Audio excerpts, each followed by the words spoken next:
Bismillahirrahmanirrahim. Allahumma sholli ala sayyidina Muhammadin wa alihi nur al-mudhibi al-musyan al-nurihi al-kulli lamhati wa nafasin adadama wasi'ahu ilmullah.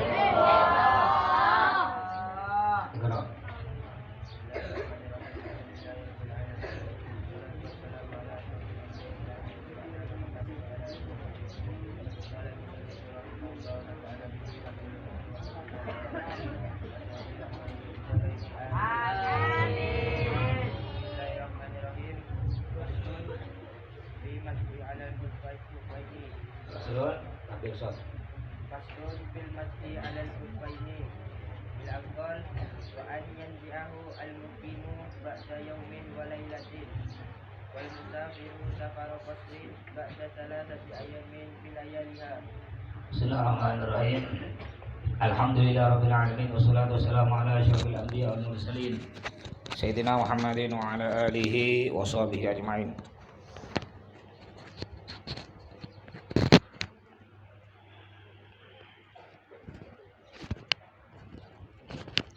Qala al-mu'allif rahimahullah wa nafa'ana bi 'ulumihi wa maddana bi asrarihi wa bikum fid daraini babul mashi 'alal khuffain. Masih kita menjelaskan tentang bab mengusap sepatu, bukan membasuh. Kalau membasuh itu disiram, itu basuh basah semua. Kalau basah semua sepatunya. Kalau mashu artinya mengusap, hanya diusap, dielap, diusap. Babul mashi 'alal khuffain ila anggala sampai Wa an yanzi'ahu al muqimu ba'da yawmin wa laylatin. Alasun.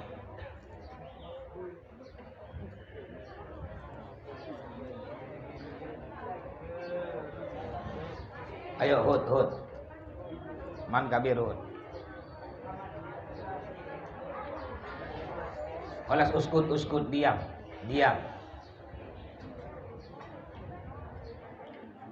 Pindah.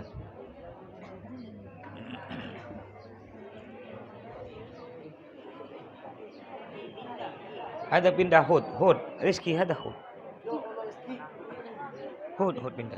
Nah, ras. Nah, dan.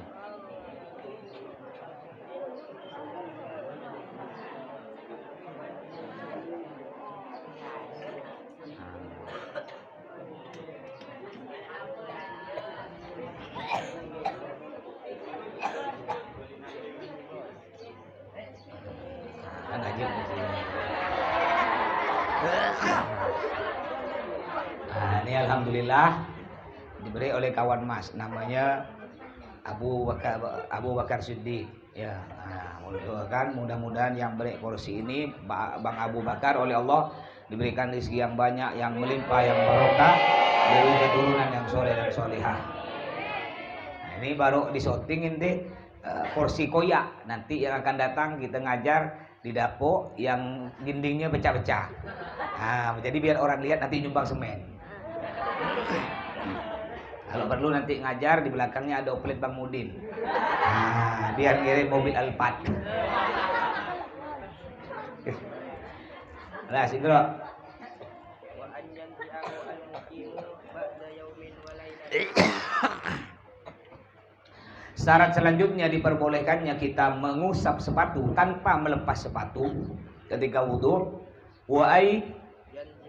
Wa ayyanzi'ahu dan hendaknya dia melepas sepatu. Wa ayyanzi'ahu dan hendaknya dia melepas sepatu. Al muqimu Ulang. Wa ayyanzi'ahul muqimu hendaknya orang mukim melepas sepatu. Wa ayyanzi'ahul muqimu hendaknya orang mukim melepas sepatu. Mukim maksudnya hendak musafir, bukan perjalanan jauh, tapi ada di rumah. Jadi ada terbagi dua nanti bab tentang musab sepatu. Ada orang mukim itu tinggal di rumah, ya, atau tidak keluar kampung, itu mukim. Yang kedua musafir keluar rumah perjalanan kosor, kurang lebih 90 km ke atas, kayak dari Pontianak ke Singkawang. Gimana kalau orang mukim Wa yanzi'ahul mukimu, hendaknya orang mukim melepas sepatu ba'da yaumin wa lailatin, setelah satu hari satu malam. Ba'da yaumin wa lailatin, setelah satu hari satu malam. Istamir. Wal musafiru safara qasrin ba'da thalathati ayyamin bilayaliha. Wal musafiru, sedangkan orang musafir safara qasrin, dengan perjalanan kosor. Dengan perjalanan kosor, beri keterangan lebih kurang 90 km ke atas. Kalau Singkawang 100 kilo, kurang lebih 100 kilo, udah boleh tuh, safar kosor. Safar kosor itu perjalanan kosor, sholat 4 rakaat jadi 2, duhur, asar, isya, boleh dikerjakan 2. Tapi kalau maghrib tetap 3, subuh tetap 2, tidak bisa dikurangi lagi. Istamir. Nah, sedangkan musafir berapa hari? Ba'da thalathi ayyamin wala bilayaliha, setelah 3 hari 3 malam. Ba'da thalathi ayyamin bilayaliha, setelah 3 hari 3 malam. Istamir. Wabtida'ul muddati minal hadasi ba'da lubsin. Wabtida'ul muddati, dan permulaan waktu habisnya kita diperbolehkannya untuk mengusap sepatu. Kapan mulai? Tadi kan orang mukim 1 hari 1 malam 24 jam, musafir 3 hari 3 malam. Kapan mulai dihitung waktu? Wabtida'ul muddati, dan mulainya waktu itu terus minal hadati dari hadas. Minal hadati dari hadas, ya, hadas kencing, kentut, berak dan lain sebagainya. Ba'da lubsin, setelah memakai sepatu. Ba'da lubsin, setelah memakai sepatu. Istamir. Fa'in masaha doron. Fa'in masaha hadoron, jika dia mengusap sepatu. Fa'in masaha, jika dia mengusap sepatu. Hadoron, di rumah. Hadoron, di rumah. Hadir maksudnya di rumah, bukan musafir. Istamir. Thumma safaro, kemudian dia safar, bepergian. Dia pakai sepatunya, dia mengusap sepatu di Pontianak, di rumahnya. Setelah mengusap sepatu, setelah dia wudhu mengusap sepatu, lalu dia berangkat. Summa safaro, kemudian dia bepergian ke Singkawang umpamanya. Au akasa, atau sebaliknya. Dia orang Pontianak, lalu dia pergi ke Singkawang. Nyampe di Singkawang, dia wudhu, lalu ngusap sepatu. Setelah ngusap sepatu, dia balik ke Pontianak. Terus atamma, maka dia menyempurnakan. Atamma, maka dia menyempurnakan masha mukimin, seperti usapannya orang mukim. Masha mukimin, seperti usapannya orang mukim. Orang mukim tadi usapannya batasnya berapa hari? 1 hari 1 malam. Musafir 3 hari 3 malam. Samir. Jadi ente mau wudhu, syaratnya kita boleh ngusap sepatu. Syaratnya kita wudhunya harus sempurna dulu. Wudhu basuh wajah, ente nanti sholat duhur nih. Sekarang habis taklim nih ente wudhu seperti biasa. Wudhu basuh wajah, tangan, rambut, telinga, kaki ente siram seperti biasa. Siram. Lalu setelah itu ente pakai sepatu. Nanti jam 11 atau azan duhur batal ente kentut. Lalu ente wudhu lagi, wajah, tangan, rambut, telinga, kaki ente tidak usah buka. Boleh ente buka, kalau ente buka berarti wajib disiram kaki ente. Kalau ente tidak buka sepatunya tidak usah disiram, diusap. Nanti ada caranya diusap. Ya, diusap sepatunya. Kapan mulai dihitung? Ya, kapan mulai dihitung 1 hari 1 malam bagi orang mukim? Ketika tadi ente batal. Wudhu pertama tadi, wudhu yang sempurna. Ya, ente wudhu yang sempurna, maksudnya basuh kaki lalu ente pakai sepatu. Lalu pas azan duhur ente mau ke musholla, maunya ketut batal. Itu udah mulai dihitung. Berarti ente tadi batalnya jam 12 siang. Ente boleh ngusap terus, nanti sholat duhur ente tak usah buka sepatu. Wudhunya tuh sepatunya tinggal diusap. Asar batal lagi, tinggal diusap. Maghrib wudhu lagi batal, tinggal diusap. Isya diusap, subuh diusap. Sampai batas kapan? Nanti besoknya jam 12 pas adzan duhur selesai, ente ndak boleh ngusap lagi. Wuduknya ente harus sempurna. Jadi pas 1 hari 1 malam, nyampe duhur ke besokannya, ente harus buka sepatu ente. Ente buka sepatu ente wuduk seperti biasa. Wajah siram, tangan, rambut, kuping dan kaki disiram seperti biasa. Setelah itu ente pakai sepatu lagi. Nah, pakai sepatu lagi, nanti sholat duhur. Nanti pas adzan asar, ente batal. Batal ente wudhu, wajah siram, tangan siram, rambut, telinga, kaki enggak usah siram, cukup diusap. Dan ingat, berarti ini mulai dihitungnya ente adzan apa tadi? Mulai dihitungnya lagi asar sampai asar besoknya. Besoknya lagi adzan asar, ente batal berarti 1 hari 1 malam dah. Caranya ente wudhu seperti biasa, buka sepatu ente wudhu wajah, tangan, rambut, siram kakinya siram pakai air, baru ente pakai sepatu. Dihitung begitu seterusnya 1 hari 1 malam bagi orang mukim. Sedangkan orang musafir Singkawang, ya umpamanya di Singkawang, perjalanan Singkawang, ente nyampe Singkawang, ente buka sepatunya, ente wudhu seperti biasa, siram kaki, lalu ente pakai sepatunya, pakai sepatu. Pagi ketika adzan duhur batal. Ya udah ente kalau batal enggak usah buka sepatunya. Boleh buka boleh enggak. Kalau ente tidak mau buka, berarti ente wudhunya tinggal usap. Kan adzan duhur ente batal. Senin adzan duhur. Berarti 3 hari. Senin hitungannya besok Selasa belum batal. Ente mukim. Rabu belum batal. Duhur Kamis batal. Artinya batal, enggak boleh ente ngusap lagi. Dibuka sepatunya, wudhu seperti biasa. Begitu seterusnya kalau musafir 3 hari. Kalau mukim berapa hari? 1 hari 1 malam. Terus bagaimana cara ngusap sepatu tersebut? Samir. Wayusannu dan disunnahkan. Mashu a'lahu, mengusap bagian atas sepatu. Mashu a'lahu, mengusap bagian paling atas sepatu. Samir. Wa asfalihi dan bawah sepatu. Samir. Wa akibihi dan tumit sepatu. Samir. Ututon secara lurus. Ya, lurus. Bukan gini. Ini kan ini sepatu. Nih. Nah, ini sepatu panjangan gini sepatu. Ngusapnya gini. Nih. Ututon lurus gini. Nah, ya, dari depan ke belakang. Bukan ke samping. Nah, itu bukan ututon namanya. Paham? Ututon tuh lurus. Ya. Bergaris maksudnya, lurus. Samir. Marrotan 1 kali ya. Beda kalau siram kaki ya wajibnya 1 kali ditambah sunnah 2 kali. Jadi 3 kali kalau siram kaki. Kalau tadi cuma ngusap sepatu 1 kali, enggak 3 kali. Model tayamum itu ngusap 1 kali, bukan 3 kali tayamum. Samir. Wal wajibu sedangkan wajib mashu adna syai'in, mengusap paling sedikitnya sesuatu. Mengusap paling sedikitnya sesuatu, sepatu maksudnya, Samir. Min dhahiri a'lahu, dari bagian luar atas sepatu. Samir. Nah, jadi yang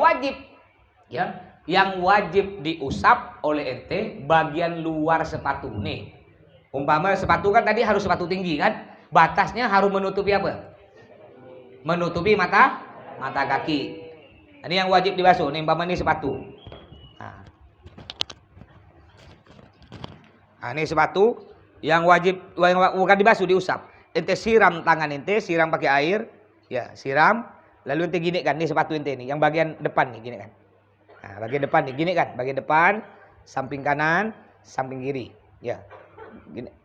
Enggak harus ngusap sepatunya enggak harus rata. Beda dengan tangan. Tangan ente kalau kena air kan harus kena air semua. Kalau sepatu enggak. Yang penting ente gini nih. Gini. Kanan, kiri udah. Bagian atas kan sepatu bentuknya gini. Kan ada sepatu ente kan gini bentuknya. Ini bagian atas, ini bagian samping sepatu. Kan begini bentuknya sepatu. Kan nutup mata kaki. Bagian atas hukumnya sunnah. Yang wajib bagian yang bujur sepatu. Itu wajib usap gini. Usap. Selesai. Bawahnya hukumnya sunnah. Belakang tumit hukumnya sunnah, tidak wajib. Makanya kata Sayyidina Ali, ya, agama ini bukan pakai akal. Agama bukan ikut akal, tapi akal harus ikut agama. Kalau agama ikut akal, banyak tak nyambung di akal.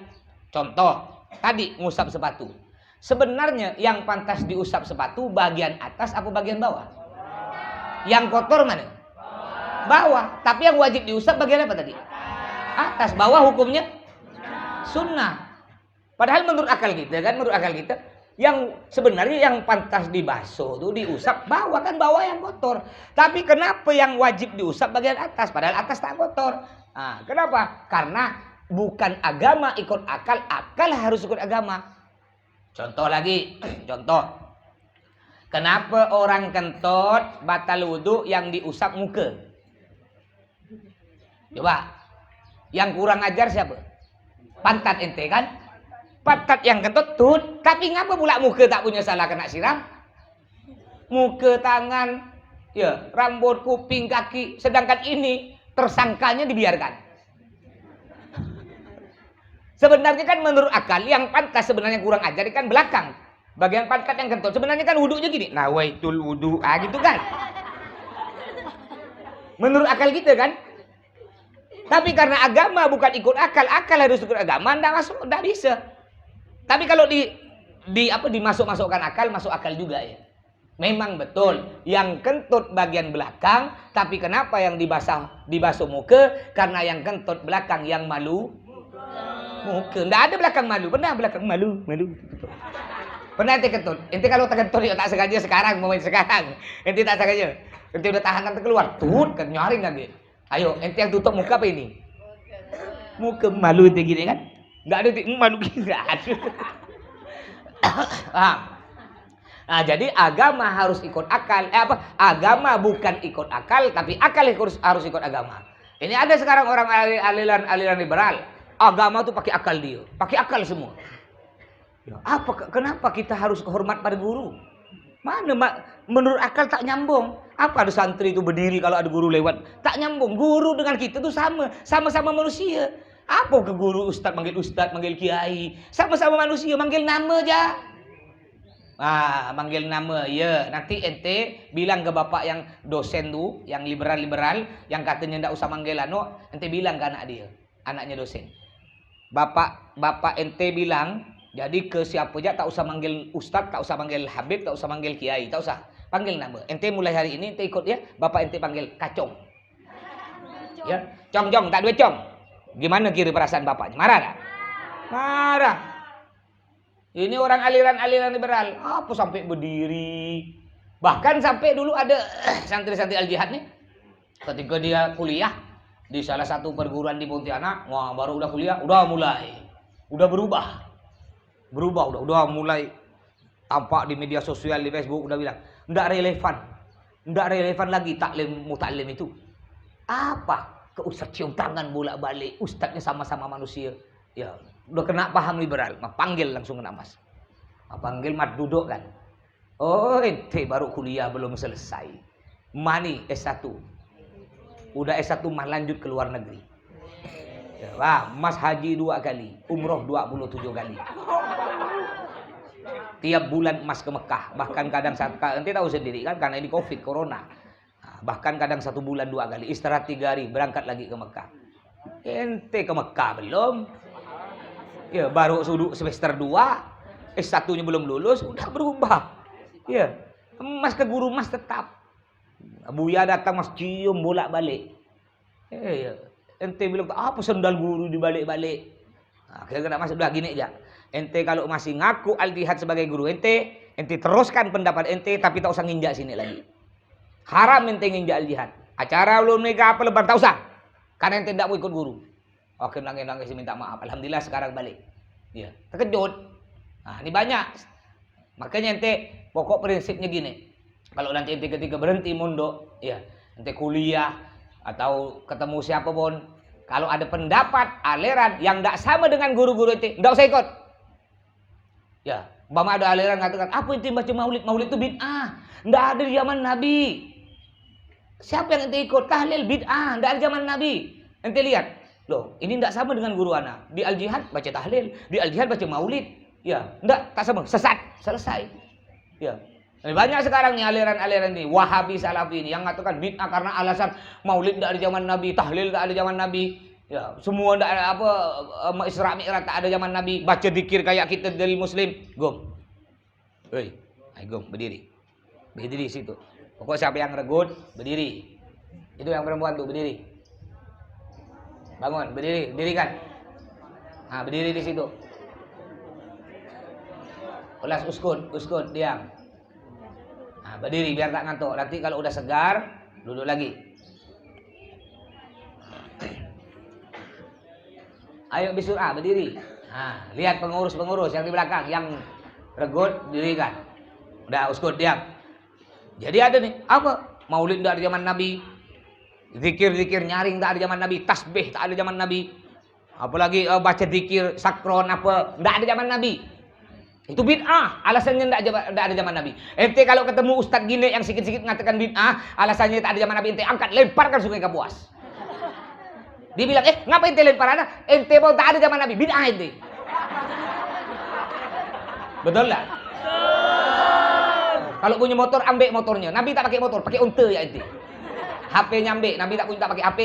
Kacamatanya ambek, duit nyambek. Zaman dulu duit bukan kayak gitu. Macam-macam nih aliran. Dia hati-hati. Ada aliran lagi yang berbahaya, namanya aliran Syiah. Ya, Syiah. Ini Syiah nih bahaya. Mereka paling benci ke sahabat Sayyidina Abu Bakar, Sayyidina Umar, Sayyidina Utsman. Benci tak boleh. Bahkan mereka katakan Sayyidina Abu Bakar, Sayyidina Umar, Utsman itu penjahat, perampok masuk neraka.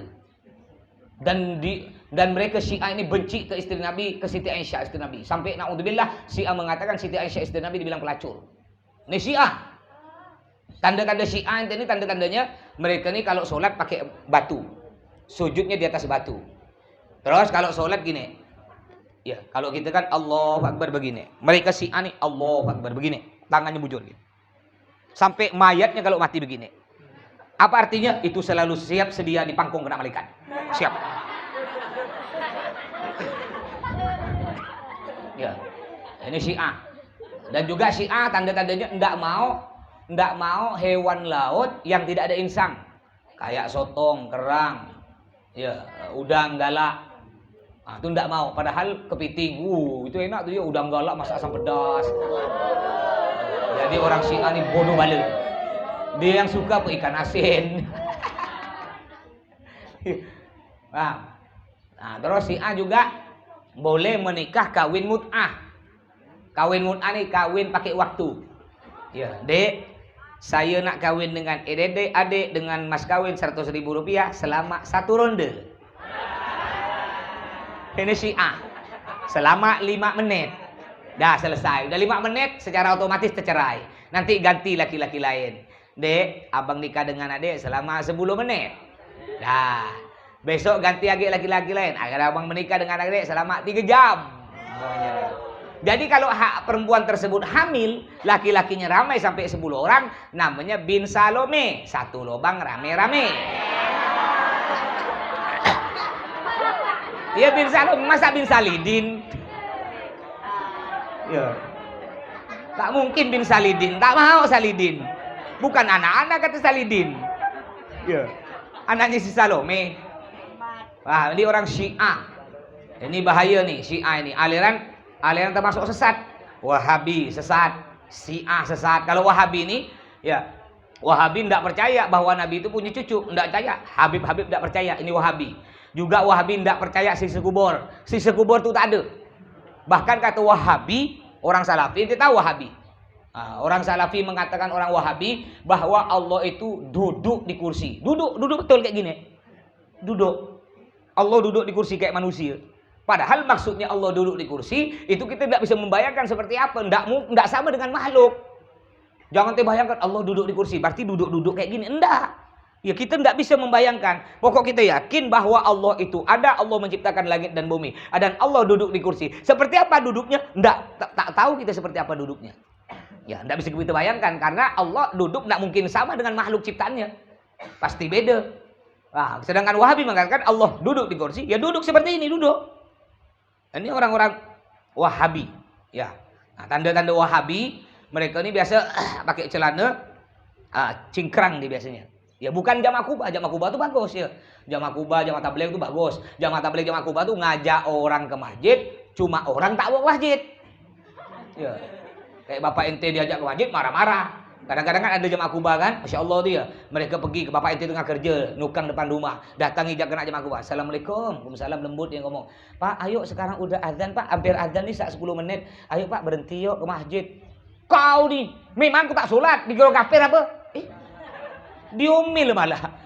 Sebenarnya kalau ente ndak mau ke masjid, ente tolak lemah lembut. Maaf ya dek ya, saya sholat. Cuma ini saya nanggung nak selesaikan tukang nih, nanggung. Takut-takut nanti kalau saya belum selesai sholat, saya ndak khusyuk. Kan kata Nabi Muhammad, qaddimil asya qablal isya. Makan malam dulu baru sholat. Artinya selesaikan pekerjaan baru sholat. Ya walaupun memang betul sholat paling utama, afdal itu fi awalil waqt, di awal waktu. Itu kalau ndak ada urusan. Kalau masih ada urusan yang membuat kita tidak khusyuk dalam sholat, selesaikan dulu. Contoh, ente yuk perempuan, tengah masak Indomie, baru masukkan Indomie, azan. Ente sholat atau selesaikan masak? Kalau ente matikan dulu, ente sholat, kembang tuh Indomie. Betul lah? Contoh lagi, ini azan. Pas azan, mendung. Ente tak peduli, ente baru jemur baju, udah 3 hari musim hujan. Pas azan ente lihat dari jauh, oh bajunya udah kering. Ya, bajunya udah kering. Enggak, sholat paling utama di awal waktu. Ente enggak tolong tuh baju. Ente sholat, Allahu Akbar.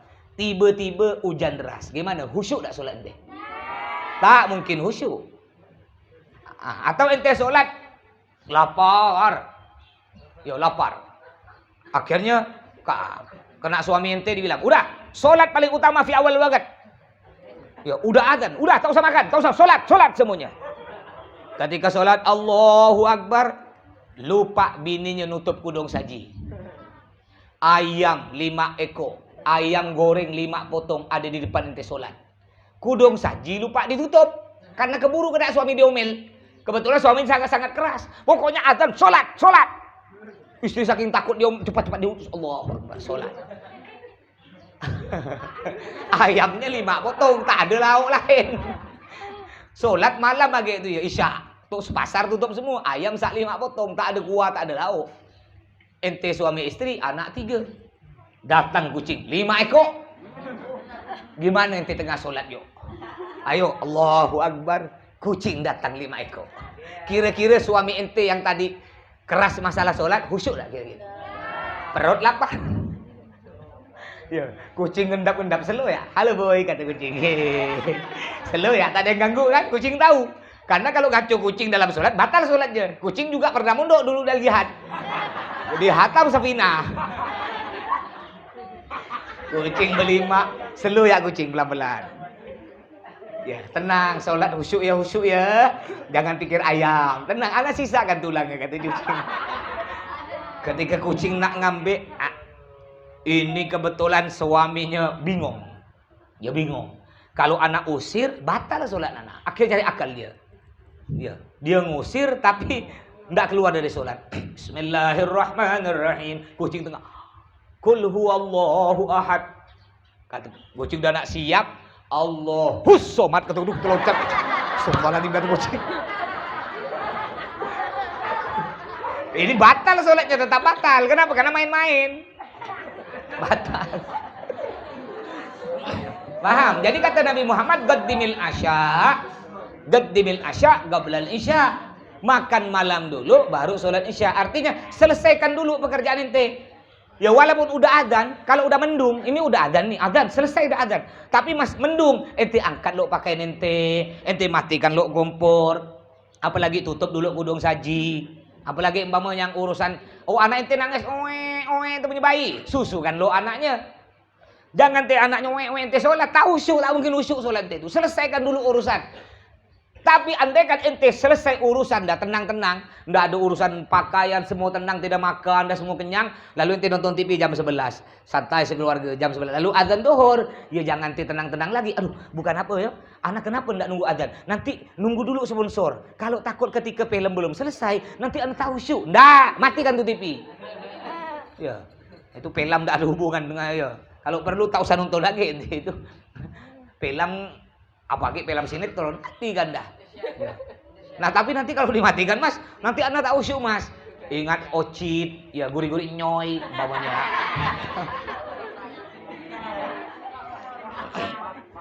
Nah ini biasanya ada orang salafi. Nah, tanda-tandanya mereka nih memahami hadis tidak paham. Mereka bilang ada hadis Nabi bilang gini, la'anallahu al-musbil, al-hadis agama kon. Allah melaknat orang laki-laki yang pakai pakaian sarung atau celana di bawah mata kaki. Jadi ada hadis Nabi, Allah melaknat orang laki-laki yang memakai pakaian di bawah mata kaki. Pada waktu Nabi bilang gitu, Sayyidina Abu Bakar ngangkat tangan. Nabi, saya nih kalau setiap pakai sarung kedodoran. Jadi Sayyidina Abu Bakar tuh kalau pakai sarungnya suka merosot ke bawah. Kena beliau tuh dipakai sarung di atas mata kaki, tapi nanti jatuh lagi ke bawah mata kaki. Apa kata Nabi? Ya. Nabi bilang, Abu Bakar, ente tak apa-apa. Lil huyala, kata Nabi. Ini ndak boleh pakai pakaian di bawah mata kaki bagi laki-laki, lil huyala, kalau niatnya sombong. Sedangkan Nabi tahu Sayyidina Abu Bakar ndak mungkin sombong, makanya Nabi biarkan. Artinya bagaimana? Ya, zaman dulu, di zaman Nabi, orang kaya tuh, saking kayanya mereka kalau buat pakaian di bawah mata kaki untuk sombong-sombongan. Zaman dulu. Kalau zaman sekarang, kira-kira orang sombong-sombongan pakai pakaian di bawah mata kaki atau enggak? Enggak ada orang sombong-sombongan karena pakaiannya di bawah mata kaki, enggak. Orang sekarang pakaiannya walaupun di atas mata kaki, cingkrang, sombong karena merek. Sarung BHS Lamiri. Wow. Walaupun ente pakai sarung BHS Lamiri di atas mata kaki, kalau niatnya sombong, haram. Jadi masuk nerakanya bukan karena pakaian di bawah mata kaki, karena sombongnya. Nggak ada nanti dia di neraka. Ya, ente masuk neraka ngapa? Karena pakai sarung. Masa gara-gara pakai sarung? Kalau gini ente masuk neraka ngapa? Masuk neraka ngapa? Karena tak pernah pakai sarung. Telanjang, wajar masuk neraka. Tapi kalau ngapa ente masuk neraka? Gara-gara pakai sarung panjang amat. Nggak. Tapi nanti masuk neraka gara apa? Masuk neraka ngapa? Karena sombong. Jadi ini bukan karena pakaiannya. Nah, ini banyak salah ya orang-orang Wahabi ini, orang-orang Salafi. Samir. Faslun fi nawaqidil wudu, pasal menjelaskan tentang sesuatu yang membatalkan wudu. Wallahu a'lam bissawab.